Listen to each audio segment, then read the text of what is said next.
Existe um episódio perdido de Bob Esponja onde o Lula Molusco acaba cometendo suicídio após ser vaiado por um grande número de pessoas em seu concerto de clarinete. Episódio esse que também estão escondido em imagens de crimes reais e que inclusive teve a participação de um cara que atualmente está preso na sua produção e...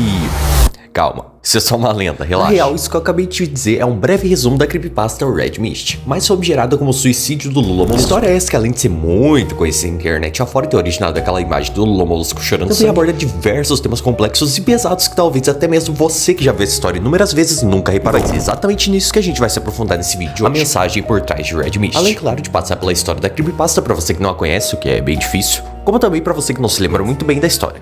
Roda. Eu era residente dos estúdios da Nickelodeon em 2005 por causa da minha graduação em animação. Eu não era pago, a maioria dos residentes não são, mas tive algumas vantagens além do aprendizado. Os adultos não é grande coisa, mas a maioria das crianças na época se matariam por já que trabalhava com editores e animadores, eu conseguia ver novos episódios dias antes de serem lançados. E recentemente eles haviam feito o filme do Bob Esponja e todos os funcionários estavam sem criatividade. Então a criação de uma nova temporada estava atrasada. Mas o atraso durou mais ainda por causa de uma virada inesperada. Houve um problema com a premiere da quarta temporada que fez com que tudo e todos parassem por alguns meses. Beleza, então o que o relato começa nos apresentando é o estado que estavam os bastidores do Bob Esponja. A equipe inteira não estava conseguindo ter novas ideias para episódios pelo fato de ter saído tão amado o filme do Bob Esponja há pouco tempo.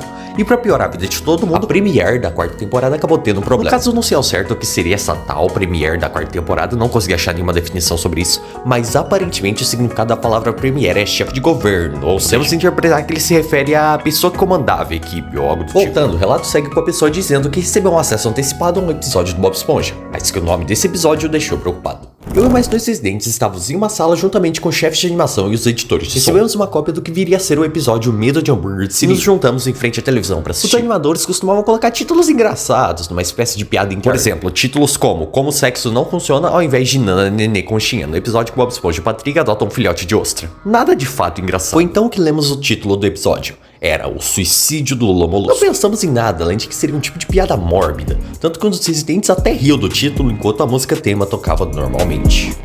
Essa parte tem muita informação, vamos com o cara que tá contando essa história pra gente, mais uma galera numa sala, e eles estavam com uma cópia de um episódio, supostamente o episódio Medo de Hambúrguer de Siri. Aquele que Bob Esponja tem burnout e começa a ver hambúrguer de Siri assassinos. Só que quando eles botaram a fita pra rodar, o nome do episódio que apareceu não foi Medo de Hambúrguer de Siri, ou seja lá qual era o nome desse episódio naquele mas sim o suicídio do Lula Molusco.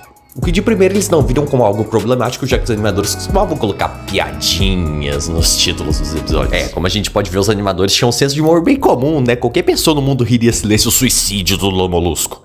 Pra onde que essa história tá encaminhando, meu Deus do céu. Continuando, agora ele vai nos contar em detalhes como era esse tal episódio. A história começava com o Lula Molusco praticando clarinete, tocando notas ruins, como sempre. Até que ele ouve o Bob Esponja rindo do lado de fora e vai até a janela, gritando pro vizinho ficar calado, já que teria um concerto naquela noite e ele precisava praticar. Bob Esponja então sai dali e vai visitar Sandy. Vapores de mudança de cena aparecem e somos jogados ao final do concerto do Lula Molusco, quando as coisas começam a ficar estranhas. Há um leve murmúrio na plateia, então eles começam a vaiar. Mas não era uma vaia normal de desenho animado.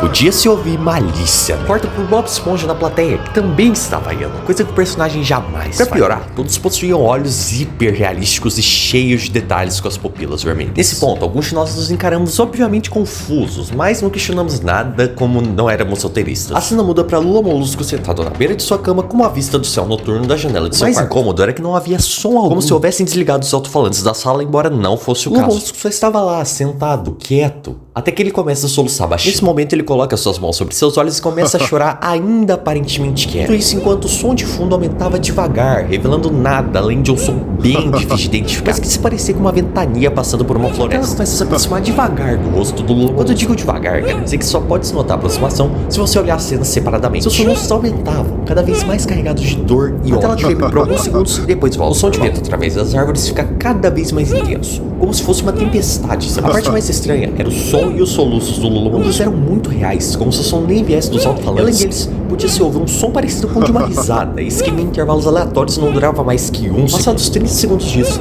a tela embaçou e tremeu violentamente, e algo apareceu nela rapidamente. O animador pausou quadro a quadro. O que vimos era horrível. Era a foto de uma criança que não tinha mais do que 6 anos morta, sendo que seu rosto estava ensanguentado e com o olho pendurado para fora e seu estômago aberto violentamente. Ele estava pendurado em uma espécie de pavimento, provavelmente uma estrada, sem qualquer fita de isolamento. O ângulo era totalmente diferente de uma foto policial, como se o fotógrafo fosse o assassino daquela criança. Ficamos obviamente apavorados com a situação. mas continuamos calados. A tela voltou pro Lula Molusco, agora a solução tá ainda mais alto do que antes e só com metade do seu corpo aparecendo. O sangue hiperrealista escorria dos seus olhos, parecia que você podia tocá-lo e senti-lo em seus dedos. O vento agora soava como se houvesse na floresta um vendaval, havendo até um som de galhos se partir. A risada, um barítono profundo, aparecia em intervalos maiores e durava mais. Decorridos 20 segundos, a tela tremeu novamente e mostrou um frame diferente de novo. Todos nós relutamos em voltar à cena, mas sabíamos que tínhamos que dessa vez, a foto era de uma garotinha não muito mais velha que a primeira criança, deitada de barriga pra baixo e uma poça de seu olho esquerdo saltado pra fora, suas entranhas empilhadas sobre um corte nas costas e novamente o corpo tava em uma rua. A sombra do fotógrafo era muito. Me segurei pra não vomitar e outra residente, a única mulher da sala, saiu correndo. O episódio continuou. 5 segundos após a segunda foto ter aparecido, o Lula Molusco ficou calado. Seus olhos estavam iguais aos dos outros no começo do episódio, sangrando, injetados e pulsando enquanto ele apenas encarava a tela, como se assistisse ao espectador. Depois de 10 segundos, ele começou a soluçar novamente. O som era profundo e alto, agora mesclado a gritos, som de vento voltou, assim como a voz. Outra foto apareceu, agora por 5 quadros. O animador conseguiu parar no quarto. Dessa vez, a foto era de um garoto, suas entranhas sendo puxadas pra fora de um corte no seu estômago feito por uma mão e com sangue jorrando. O animador continuou, mas a foto seguinte era quase a mesma, com algo diferente, quase imperceptível. O animador voltou pro primeiro quadro e os acelerou. Pareciam quadros de um vídeo que mostrava a mão lentamente erguer as tripas da criança enquanto ela olhava nos olhos do assassino. Vendo isso, eu vomitei no chão. Os editores ficaram mortificados com a cena. E o diretor de edição ligou pro criador do Bob Esponja, Steven Hillenburg, para que pudesse ver. Esse que chegou cerca de 15 minutos depois, confuso com a ligação. Quando o editor recolocou o episódio para rodar aqueles quadros, toda a gritaria e os sons pararam novamente. O Lula Molusco voltou apenas a encarar o espectador. A cena afastou-se e aquela voz que antes ria disse: "Faça." Enquanto era revelada uma arma nas mãos do Lula Molusco, imediatamente puxou o gatilho. Os últimos 5 segundos mostravam seu corpo na cama, de seus olhos pendurados para fora do que restava de sua cabeça. Então, o episódio acabou. Caraca, mano, eu tô com calafrio agora, sem brincadeira. Dá pra ver que esse episódio tem muita coisa de anormal nele, muita coisa que nós não veríamos em um episódio comum de Bob Esponja. É bizarro pensar que esse episódio até começa normal, com o Lula Molusco praticando clarinete, enquanto o Bob Esponja comanda ele e tudo mais. E termina simplesmente com o Lula Molusco se dando um tiro enquanto imagens super pesadas aparecem na tela. Calma que já a gente vai analisar o episódio com calma, até pra aquela parada lá da mensagem que eu falei no começo do vídeo. Mas antes, vamos ver o fim do relato, que é quando nos é dito o que aconteceu após a equipe assistir o episódio. Steven Hillenburg ficou furioso com o que viu e imediatamente quis saber o que diabos estava acontecendo. Muita gente havia deixado a sala àquela altura, então apenas alguns de nós assistimos ao episódio novamente, o que colaborou para que eu fixasse ainda mais tudo aquilo na minha mente. Me arrependi de ter ficado. A única teoria que conseguimos pensar foi que o arquivo foi editado por alguém do estúdio do Bob Esponja. Chamamos especialistas para analisar o episódio. Esses que nos disseram ao fim que o episódio havia sim sido editado. Só que as propriedades do arquivo mostravam que a última edição havia sido feita apenas 24 segundos antes de começarmos a ver o episódio. Todo o equipamento foi examinado, mas tudo parecia normal, e até hoje não sabemos o que aconteceu. Uma investigação ocorreu para tentar descobrir a origem das fotos. Nada foi revelado e nenhuma daquelas crianças foi identificada. Como se não pudesse piorar, não, se não bastasse tudo isso, os caras ainda reassistiram o episódio, provavelmente porque o Steven Hillenburg chegou bem no final. E ainda, o arquivo foi analisado por uma equipe lá, que eu escrevi aqui, especialistas, mas na história original fala CTO, não sei o que é isso, não me pergunte. Mas o arquivo foi analisado, foi constatada a edição, só que as propriedades do arquivo apontavam o contrário, e a investigação não identificou nada. Deus nos acuda, por favor. Enfim, galera, é claro que como isso é uma creepypasta, existem inúmeras versões, bem como também pessoas que dizem que essa história é real e que o assassino daquelas crianças é um cara que participou da produção desse episódio. Mas independente de qualquer coisa, não tem como não falar sobre o que há nos bastidores dessa história. Eu tento contá-la, ou até lendo a creepypasta, talvez você não perceba, talvez você fique tão imerso na história que acaba não se ligando que isso é muito mais profundo do que uma simples história de terror fictícia. E que na verdade o Red Mist também aborda temas do mundo real, como suicídio, depressão e autocobrança. Analisando desde o início, o Lula Molusco começa o dia tocando sua tão amada clarinete. Só que ele não tá fazendo isso por passatempo, mas sim porque ele apresentará um concerto para toda a venda do Bikini naquela noite. Algo que pra ele é muito importante, já que tocar clarinete é o que ele ama fazer.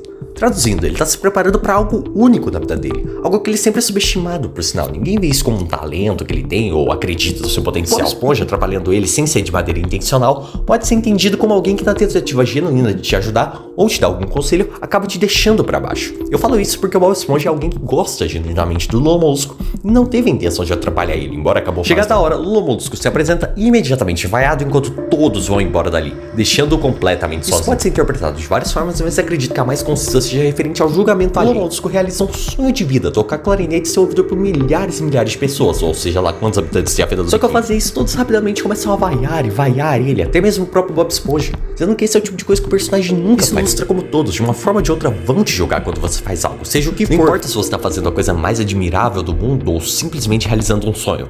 Quem presenciar vai te julgar e se não curtir, vai cair matando pra cima de você, vai te criticar sem dó nem piedade. Após o concerto, Lula Molusco vai pra sua casa e se senta em sua cama, quando ele começa a chorar com suas mãos no rosto e tem uma crise de soluços. Tudo isso sobre um som de ventania e risada. De repente as risadas param e aquela voz apenas disse pra ele fazer o que tinha que fazer. Essa cena é uma representação clara da depressão e da autocobrança. Lula Molusco aparentava estar bem antes daquilo, mas vamos lembrar que esse personagem é basicamente um adulto representado em Bob Esponja. Alguém que vive sozinho, odeia o trabalho dos vizinhos, tem o sonho de ser tocador de clarineta, mas nunca ninguém acredita nele. Lula Molusco, em poucas palavras, não tem motivos pra sorrir ou gostar da sua vida. O concerto, que nem eu falei antes, soa como algo único pra ele. Pela primeira vez alguém deixou ele fazer o que ama pra um grande número de pessoas. Por isso, muito provavelmente, ele se cobrou como nunca pra fazer aquele concerto. Pra ele, valia tudo pra que a apresentação fosse um sucesso. O que acabou não acontecendo só acaba sendo catalisador pra que ele comece a ter pensamentos suicidas. Ainda mais por não ter ninguém pra desabafar e, depois de tudo, perceber que ninguém tá do seu lado. Suficiente para que ele cometa contra si. Lembrando que isso que eu falei é baseado na minha interpretação da história da Creepypasta, que eu consegui entender lendo tudo aquilo e qual a mensagem que eu acredito que o Red Beach queira transmitir. Se você concorda ou discorda, a seção de comentários está aberta caso você queira acrescentar. De qualquer forma, esse foi só o primeiro vídeo do canal Mídias do Abismo, canal que eu planejo trazer vídeos resumindo e interpretando creepypastas, terrores analógicos, comentando sobre mídias perdidas, contando histórias de terror e afins. Enfim, é isso. Jesus ama vocês. Fique com Deus. Muito obrigado pela sua visualização até o final. Um abraço, até a próxima e tchau.